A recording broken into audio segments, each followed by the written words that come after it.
Assalamu alaikum students, myself Irfan Wani and you are watching Irfan Sir's Academy. Today we will discuss about the topic that is classification of motion. इससे पहले हमने जो पढ़ा था that's about kinematics के बारे में पढ़ा था और काइनेमेटिक्स में हमने कुछ बेसिक प्रॉपर्टीज के बारे में पढ़ा था, कुछ बेसिक कंसेप्ट्स के बारे में पढ़ा था एंड अल्टीमेटली हमने कुछ न्यूमेरिकल्स के बारे में उसका डिस्कस किया था वहां पे। आज जो हम देख लेंगे वो क्लासिफिकेशन, मोशन को कैसे हम क्लासिफाई कर सकते हैं। देखिए हमारे पास दो तरीके हैं मोशन को क्लासिफाई करने के लिए। There are two ways by which you can classify the motion. The one way is कि आप किस डायमेंशन में आपकी मोशन है। Is this motion in one dimensional? Is this motion in two dimension? Or is this motion in three dimension? The first classification of motion, it's on the basis of the dimension. आप किस dimension में से जा रहे हो। For example अगर हम बात कर ले motion of a body in a straight line, that will be in one dimensional motion. Motion of a body in a straight line, because यहाँ पे जो आपका डायमेंशन जो आएगा वो एक ही डायमेंशन आएगा। Either you will go through x axis और वाई एक्सिस और Z axis. Such type of motion it's called one dimensional motion. The example is motion of a body in a straight line. Another one it is to dimensional motion. What is a two-dimensional motion? Two-dimensional motion is that type of motion जब आपके पास दो coordinates यहाँ पे change होंगे, either x and y, y and z, x or z coordinates. It's also called motion in a plane. It's also called motion in a plane.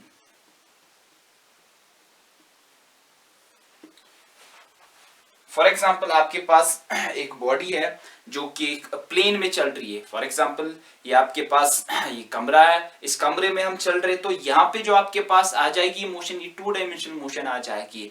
अगर यहाँ पे हम देख ले मेरे पास दो कोऑर्डिनेट्स चेंज होंगे, one coordinate will be length and another coordinate will be breadth. If we consider these two coordinates only, तो आपकी जो मोशन होगी that motion it will be two dimensional motion. One of the example motion in a plane जो कि discuss हम करने जाएंगे, आगे जाके डिस्कस कर लेंगे, that is circular motion. Circular motion and another one it will B horizontal motion. Horizontal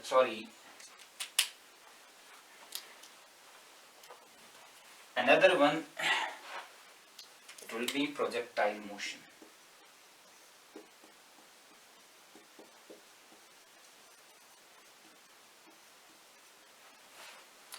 The first one, that's circular motion, second is project. These are the two examples of motion in a plane or motion in a two dimension. Third type of motion, it's on the basis of dimension, it is three dimensional motion. Whenever all the coordinates of the body will change, जब x axis, y axis और z axis ये तीनों coordinates body के change होंगे, तब उस type की motion को हम कहेंगे थ्री डायमेंशनल मोशन। यहाँ पे आपका एक ही कोऑर्डिनेट चेंज होगा, आइदर x, y और z। यहाँ पे दो कोऑर्डिनेट चेंज होंगे, लेट इट बी x और y कोऑर्डिनेट चेंज होगा। यहाँ पे तीनों के तीनों कोऑर्डिनेट्स बॉडी के चेंज हो जाएंगे। ठीक है, इसमें एग्जांपल है motion of gyroscope. Motion of gyroscope, motion of gyroscope आप यहाँ पे कहोगे that's an example of three dimensional motion, जहाँ पे आपके पास बॉडी के तीनों कोऑर्डिनेट्स यहाँ पे चेंज हो रहे हैं। ठीक है, बहुत सारी एग्जांपल्स आपके पास जो आप यहाँ पे दे सकते हैं motion of a body in case of three dimension. ठीक है, तो this was the first classification on the basis of dimension. Second type of classification जो हमारे पास है that is on the basis of acceleration of the body. On the basis of acceleration of the body, तो acceleration के हिसाब से हमारे पास तीन type की मोशंस आ जाएंगी। तीन टाइप की मोशंस आ जाएंगी। सर पहली हमारे पास that will be uniform motion. Second जो हमारे पास आएगा that will be uniformly accelerated motion, और तीसरा जो हमारे पास आ जाएगा that will be non uniformly accelerated motion. पहले टाइप का जो मोशन आपके पास है that's uniform, it's on the base of acceleration के हिसाब से आप देखते हैं। अगर आपके पास यूनिफॉर्म मोशन है पहली, दूसरी नॉन यूनिफॉर्मली एक्सेलरेटेड मोशन है, third one it is non uniformly accelerated motion. Sir ये क्या होता है uniform motion? Sir uniform motion हमारे पास उस टाइप की मोशन होती है जब acceleration of the body that's equal to 0। Body की एक्सेलरेशन जो अगर होगी that will be equal to 0, such type of motion it's called a uniform motion. हमारे पास अगर हम बात कर ले एक्सेलरेशन जो हमारे पास होता है it's equal to change in velocity. अगर हम यहाँ पे इंस्टेंटेनियस की बात करें तो it's change in velocity dv by dt, rate of change of velocity. अगर आपके पास एक्सेलरेशन 0 है इसका मतलब change in velocity that is dv upon dt, ये किसके बराबर है? 0 है। डिफरेंशिएशन आपने अच्छे से पढ़ा होगा। अगर किसी भी चीज का डेरिवेटिव 0 होता है इसका मतलब वो चीज कांस्टेंट होगी। इसका मतलब एक्सेलरेशन अगर 0 हुई तो वेलोसिटी यहां पे कांस्टेंट होगी। इन केस ऑफ यूनिफॉर्म मोशन आपके पास जो एक्सेलरेशन है वो 0 होती है, या मैं यहां पे ये कह सकता हूं कि rate of change of velocity that is 0। rate of change of velocity 0, it means that quantity whose derivative is 0 that will remain constant। it means यहाँ पे जो velocity है वो constant होती है। ठीक है, next हमारे पास जो टाइप की मोशन है that is next type of motion that is here uniformly accelerated motion। sir uniformly accelerated motion is that type of motion in which acceleration will remain constant। acceleration will remain constant।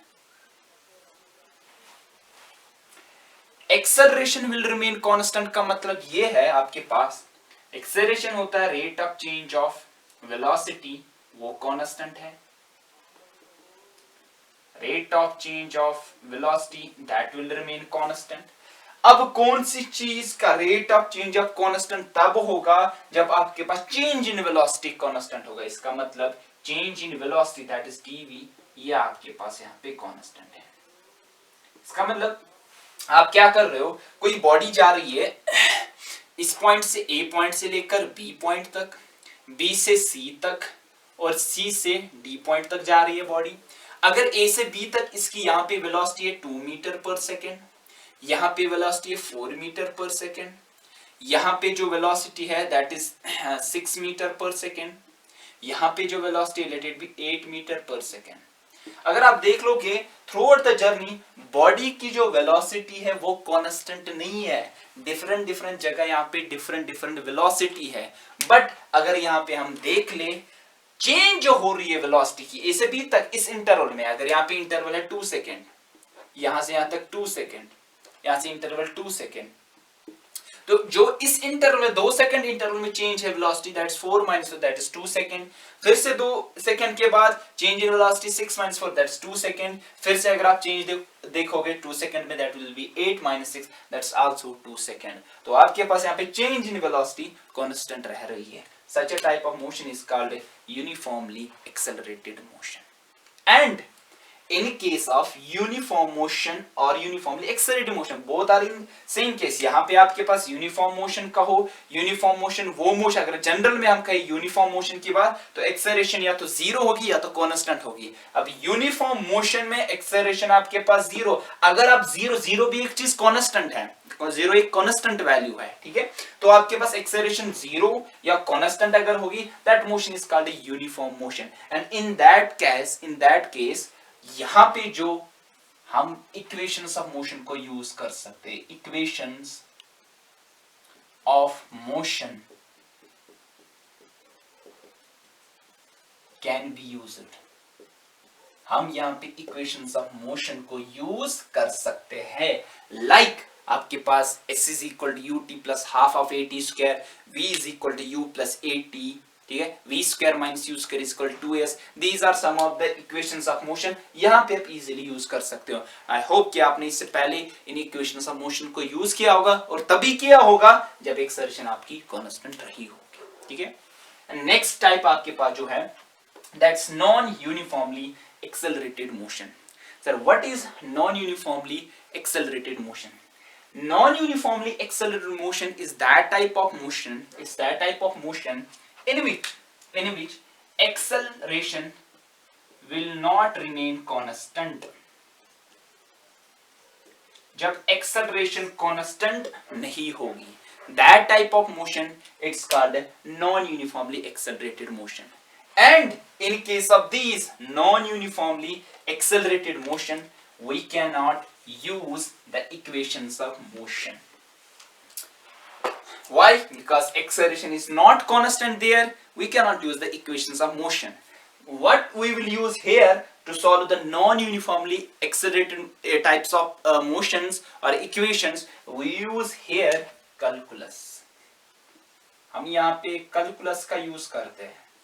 Sir calculus के माने हम यहाँ पे differentiation और integration का use करते हैं, differentiation और इंटीग्रेशन का यूज करते हैं।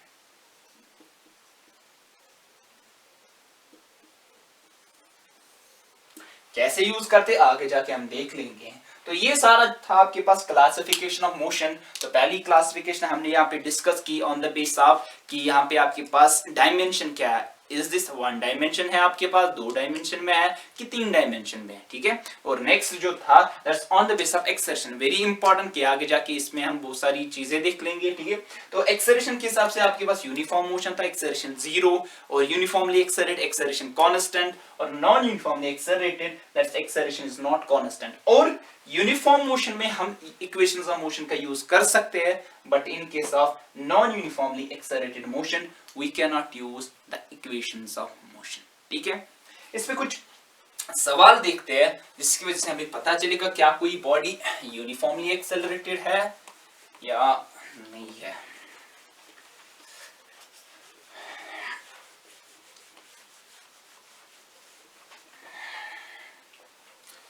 मान लीजिए आपके पास बॉडी की एक्सेलरेशन दे के है, that's acceleration it's equal to 2i cap plus 3j cap plus 2k cap, 2i cap plus 3j cap plus 2k cap. ये आपके पास बॉडी की एक्सेलरेशन दे के है और आपसे बताया गया है यहाँ पे बता दीजिए ये किस टाइप की मोशन है, इसकी ये बॉडी जो जिसकी एक्सेलरेशन है इसकी किस टाइप की मोशन है।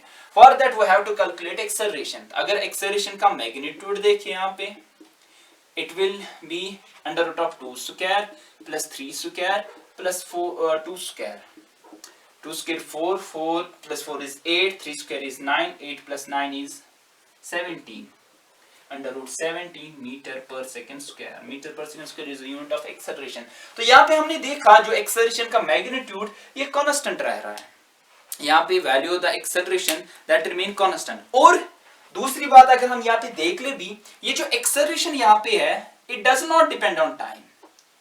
देखिए एक चीज है, एक्सेलरेशन का मैग्नीट्यूड ही देखने से आपकी एक्सेलरेशन कांस्टेंट नहीं होती है। एक्सेलरेशन एक वेक्टर क्वांटिटी है, इसका मैग्नीट्यूड भी अगर चेंज होगा या डायरेक्शन भी चेंज अगर होगा, दोनों में से एक या दोनों चेंज हो गए, एक्सेलरेशन चेंज हो जाएगी आपके पास। बट यहाँ पे अगर हम देख ले acceleration it does not depend on time, depend on time. Since acceleration does not depend on time here, it means जो आपके पास acceleration it will remain constant. It will remain constant. अगर हम मैग्नीट्यूड की बात करें, इसका मैग्नीट्यूड हमेशा कितना रहेगा 17 metre per second square. Since it does not depend on time, acceleration remain constant. It means it is uniform motion or uniformly accelerated motion. Uniformly accelerated motion और यूनिफॉर्म मोशन, ठीक है। दूसरा आपके पास ऐसा है, अगर आपके पास क्वेश्चन ऐसा होगा एक्सेलरेशन आपके पास दी है it's equal to 2ti cap plus 3t square j cap plus k cap 2k cap. अगर हम देख ले यहाँ पे एक्सेलरेशन का पहले ही मैग्नीट्यूड की बात अगर कर ले, अगर मैग्नीट्यूड निकालोगे that will be under root of 4t square plus 9t raise power 4 plus 4। ठीक है, अगर हमने बात कर लिया एक्सेलरेशन की, इट डिपेंड्स अपॉन टाइम, इसका मैग्नीट्यूड भी टाइम पे डिपेंड करता है और एक्सेलरेशन भी डिपेंड करता है। टाइम का वैल्यू चेंज होगा, एक्सेलरेशन का वैल्यू चेंज होगा। एक्सेलरेशन यहाँ पे डिपेंड किस पे करती है, टाइम पे करती है, depends on time.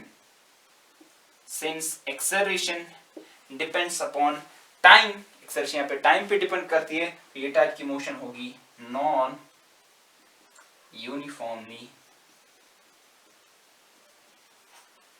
accelerated motion।